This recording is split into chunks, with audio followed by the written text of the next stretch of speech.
Mr. Deputy Chairman, the generous support which the honorable members of this House have been good enough to accord to this measure is a source of courage and strength to me, but it is equally a source of embarrassment because I do not consider this bill to be the end of the process. In the beginning of the process, and the success of this bill will not be judged by the provisions contained in it but by their implementation.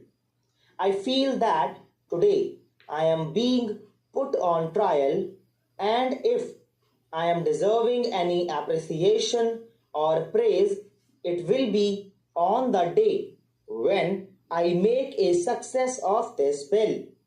Now, from the debate that has been held in this House, I have a feeling that there is not a very correct appreciation of the scope of this bill.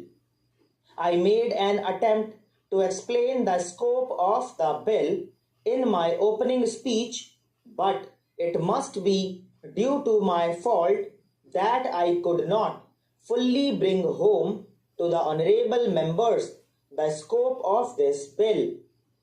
This bill presents only a part of an integrated picture which was drawn up by the Rural Credit Survey Committee.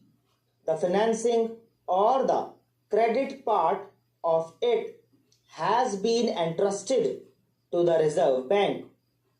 Some honorable members have mentioned that there is no provision for the creation of the land mortgage banks.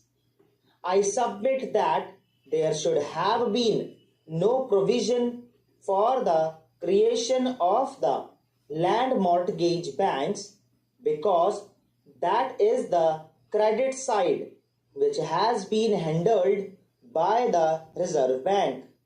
It does not meet any legislation. There are already laws for the incorporation of the cooperative societies in the states, and any land mortgage bank can either be incorporated under that law or under a specialized law. Some honorable members have mentioned that there is no mention of regulated markets in it. Honorable members would be aware that markets and fairs form part of entry 28 on the state list. The Union Parliament is not competent to legislate about regulated markets, and despite the recommendations of the Rural Credit Survey Committee, we felt that we cannot legislate about them. They have therefore been left out. More than one honorable member has said that there is no provision for education of officials and others who will be handling the cooperative societies. Now, we need no legislation for that, and there is no necessity to make any provision in law. There is already a high-class college in Pune which imparts education to the highest type of officials needed for cooperative societies. Then we have set up 5 regional colleges which will train intermediate personnel. 21 cooperative schools have been set up for training subordinate personnel. Some other institutions have been set up for training non-officials and cooperative officers for community projects also. We did not feel that it was necessary to make any provision in this law. Nonetheless, I am fully alive to the importance of having properly trained staff for running the cooperative societies. Honorable members would be aware that a committee has been set up for training the cooperative personnel. That committee has been constituted by the Ministry of Food and Agriculture and the Reserve Bank because these are the two institutions which would need those trained personnel. I also agree that one of the causes of the failure of the cooperative movement in the past has been the want of properly trained personnel.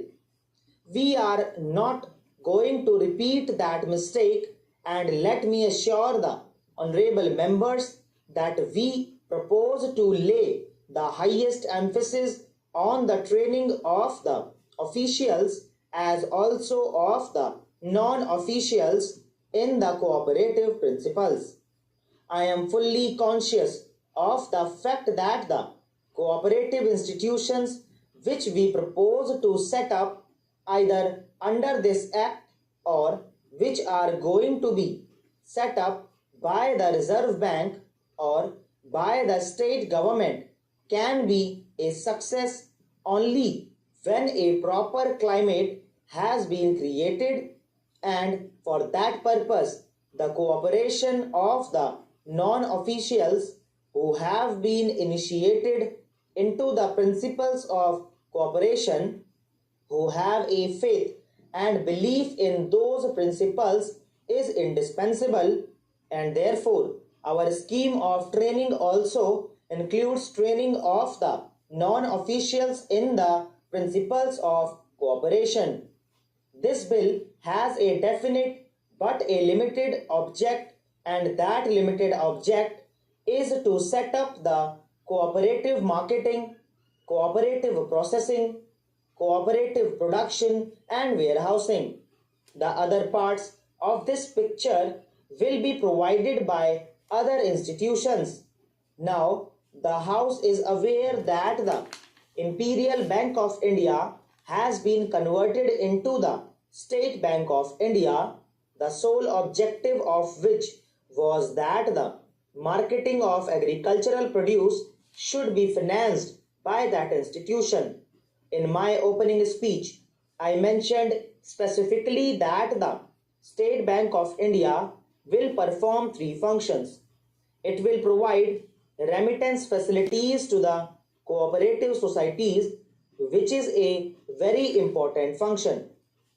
It will advance loans against the commodities in godowns and warehouses. It will also accept the warehouse receipts and advance monies against them.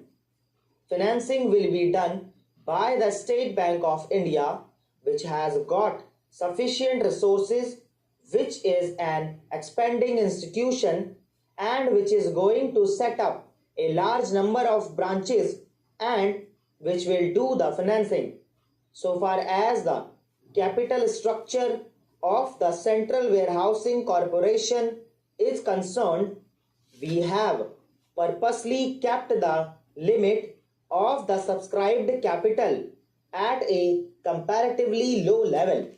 The authorized capital is rupees 20 crores and the issued capital would be rupees 10 crores. Honorable members will kindly refer to clause 37 of the bill, which is the key clause so far as the financing part of it is concerned.